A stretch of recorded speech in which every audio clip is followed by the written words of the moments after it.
release it, but the idea of the quick release is if you're being towed by the boat, or you've fallen over, or the boat's capsized and you're being held under the boat by your tether, you can release your tether at your chest. You don't have to go 6 feet, get to the end of the tether and try and unclip a loaded tether from the boat.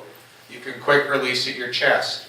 So make sure when you're getting your tethers that you actually have a way to release that. Can I say Yep. one thing? I think the class that I took that you guys ran on last weekend, which I thought made really good impact and said something interesting to me, was that the jack lines were not your clip-in solution. It was your transition point to your main clip-in points. Right. You haven't mentioned that yet, but Well, we I haven't thought that was mentioned, really good. that's the problem, if we tell all that now, no one will come to our class. But actually, more importantly, we can't tell everything in a 1-hour evening that we can talk about in a 2-day class. But you brought it up, so I'll mention it very briefly. Jack lines are not for clipping onto and staying connected to. The jack line is designed to allow you to get from one spot on the boat to another spot on the boat while remaining connected to the boat. But the spot you start at, like let's say the helm station or the cockpit or the main sheet trim station, and the place you're going, which maybe that's the base of the mast where you're going to be putting a reef in, you should have fixed attachment points at each of the workstations. And then the jack lines are just a way to get from one fixed attachment point to another. Otherwise, there's 7 people on the high side of the boat, they're all clipped onto the same jack line. What do you think happens when the boat takes a broach or a Chinese, big wipeout, or lifeline fitting parts and drops 5 or 6 people in the water all at the same time? It's not realistic to expect one jack line to hold multiple people, or even to be as durable and strong as a fixed attachment point. So that's the thought process. Use the jack lines to move, but use fixed attachment points wherever you're working or stationary. Okay. Headlamp. If you're sailing at night, you got to have a personal light on you, and that's not just the man overboard light. You need a working light. If you can't find your stuff in your bunk, if the boat goes, if there's an all hands call, the spinnaker halyard chased through and drops in the water, if there's a scramble and there's 8 people on the boat and only 2 of them have lights, in the dark that just doesn't work. You can't rely on finding the boat's flashlight. You have to have a personal light on your person.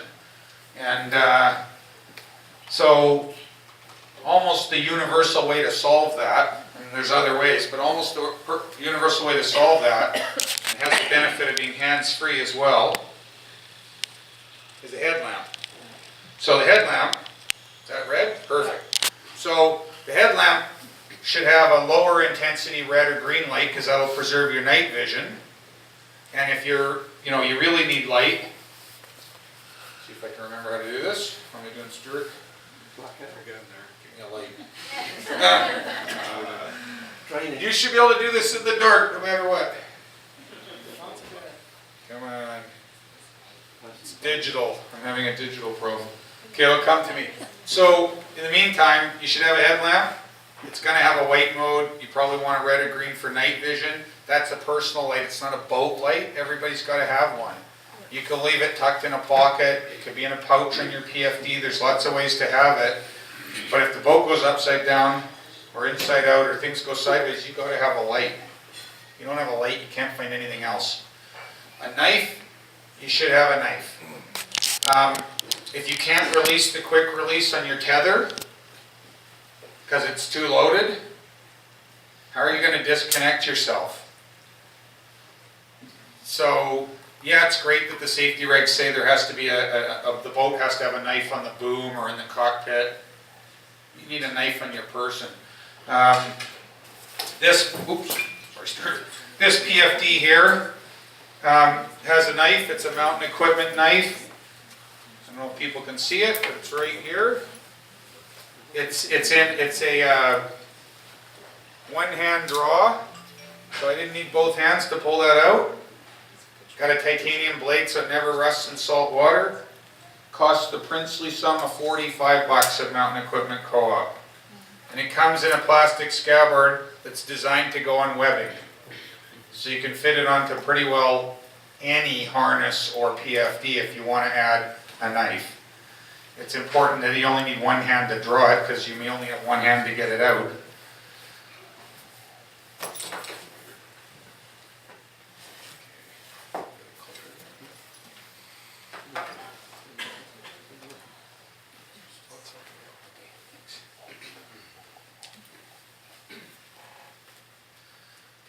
Okay, so we're over to Stewart for training or preparation for man overboard.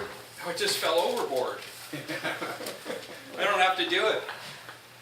Yeah, so man overboard.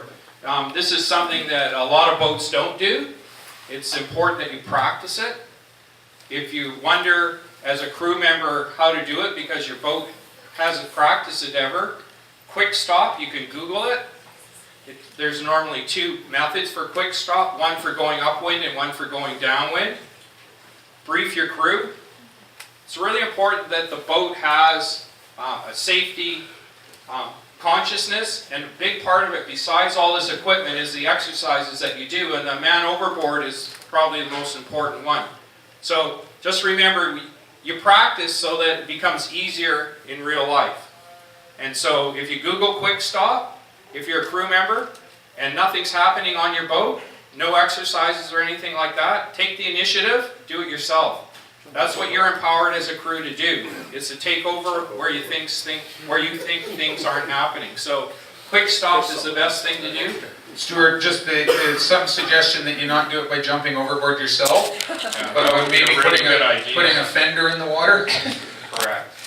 And then the other thing is, of course, is the equipment that you're going to need if you do have a man overboard. So you need to make sure, and this is one of the things that we do on our boats when we go out to the start of a big race, is you run through the whole drill, make sure all the equipment is in a place where it can operate properly.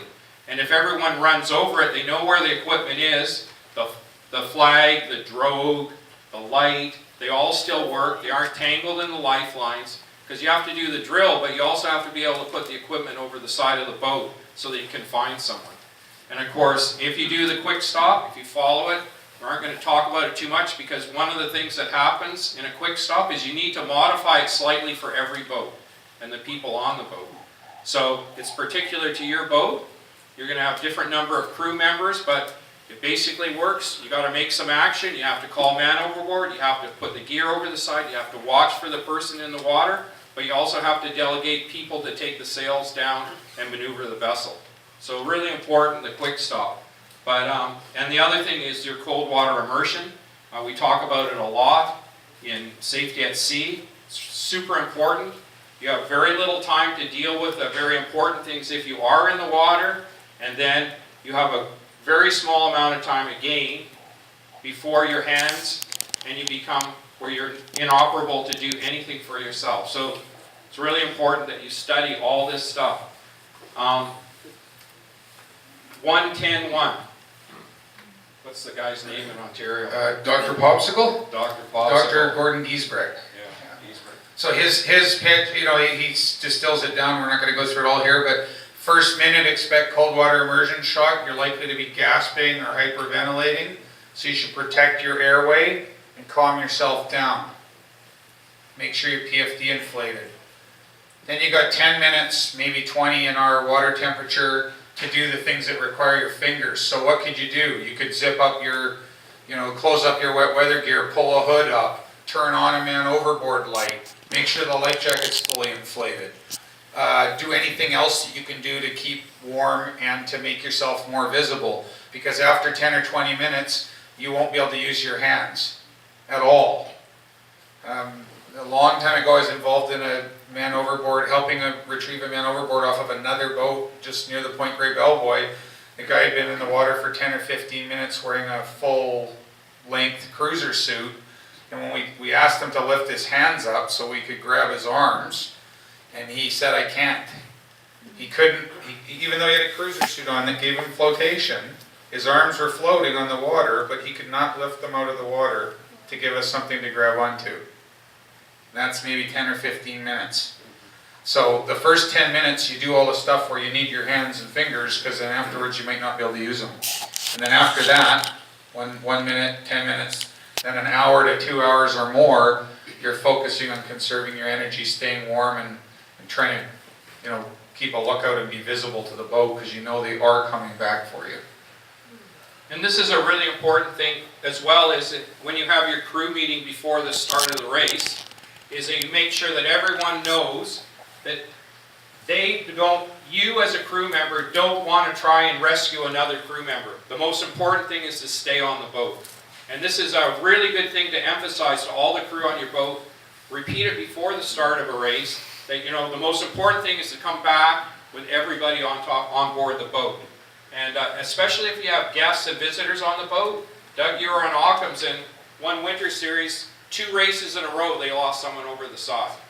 So it does happen, and especially if people are inexperienced, they don't know where to stand and where to be, and then they put themselves at peril. And of course, once you go over the side, then you start to put other people at peril, and you've got an emergency, and you don't know what's going to happen with other boats that come to your aid. So it's really important that you go over the safety equipment to make sure how to bring someone on, but you also discuss how important it is for everyone to stay on board the boat, and it saves a lot of problems. Okay, so moving ahead from that, so you know the reason why you don't give up, because you know help's coming, and heaven can wait. We'll get there eventually. Okay, night sailing.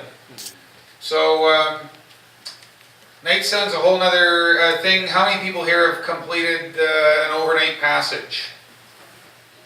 About 3/4 of the people in the room. So let's just imagine we were on boats and 3/4 of the people on the boat had done an overnight passage. Well, then when you're getting organized, you need to go through a bit of a briefing, especially for the people that haven't done them before. And your whole crew routine on the boat needs to be a bit different if you know you're going to go through the night. So a few things.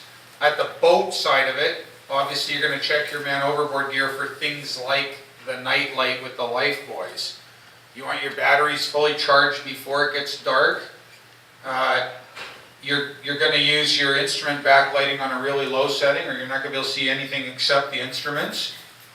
And if you're trying to keep track of the rest of the fleet, or find a person in the water, binoculars for people that haven't used them before at night. A good set of marine binoculars is a fantastic vision aid at night. You can see a lot of stuff that you wouldn't expect to be able to see. You certainly can't see with your naked eye. On the cruise side of it, the first point here is huge. So you're beating up the strait towards Sisters or Sangster this year, and you're going to get to Sangster. Well, it always works out if you're beating that you're going to get there just as it gets dark, or you're running and you're going to beat after that. And the problem is nobody really wants to go down if it's lumpy and rough and get the food ready, and nobody wants to go down and change into their more layers and get their lights and their overnight stuff. So by the time you get that all happening, because you can't send everybody down at the same time, you start it at 5 o'clock and it gets dark at 5:40. Maybe this year it'll get dark at 6 or 6:15 because it's April, but you only have part of the crew geared up, and now it's dark, and now some people don't have full protective gear on, they don't have lights, they can't really contribute. So you got to actually manage the routine on the boat, so you eat, change, and gear up before dark. That means the last person comes on deck fully geared up before it gets dark. Stuart? Yeah, really important is this whole thing, the whole idea of that you're planning ahead. And of course, we talk about there's a buddy system here. Well, you need to make sure that everyone else is geared up. You need to make sure the guy that's standing beside you, oh, you got your light in your pocket? Because everyone needs a personal light so they can see what's going on. And of course, if we do a dual purpose, in the old days, we used to carry a flashlight. Nowadays, everyone just has a headlamp. Way simpler, because now it does dual purposes. You can have a personal light and you've got a headlamp. An old flashlight is kind of out of it now. But, you need to optimize the performance of the crew. Make sure you've got watch systems where people that have the skills are on at the correct times in the day and the night. In the night, the other thing that's really interesting is we're trying to make sure that our crew is in good health and well. And in the night, you tend to find that all of a sudden, like, that guy's really quiet. So if you're feeling bad, it's your crew as a responsibility on the crew to let people know, you know, I'm really cold, I can't operate anymore. Because no one else can tell that. So as a crew, it's your responsibility to let everyone else know how you're doing. But the buddy system takes over as well, because you make sure that, you know, I haven't heard from that guy for a while. Are you okay? You know, and the last thing you want is, okay, we're going to do a sail change, or we're coming up to a mark rounding on an island. You need to make sure that anybody that's going to be taking an important action on that maneuver is in good condition, because you'll find out if they've been quiet and sitting at the front of the rail with the waves splashing over, that they probably aren't in very good shape to go forward and change a jib. So a really good exercise, if you know you're coming up, is to get the guy that's at the front that you're going to rely on to put the spinnaker up or take the headsail down, that you've brought that guy back from the bow prior to the mark, and you make sure that he's warm and fit and able to do his job. And so it's really important to manage your crew, and that's, you know, with the buddy system, it's not only the skipper, because he's got a lot of things that he's doing. As a fellow crew member, you're empowered to kind of make sure the people around you are able to work properly. And of course, the big deal is you do a maneuver and you lose someone over the side because they didn't speak up and you asked them to do something that was beyond their capability at that particular time. So pay attention to everyone on the boat. Okay, and so on that note, so local sailing, everyone recognizes white islets. This is a bit of an old folk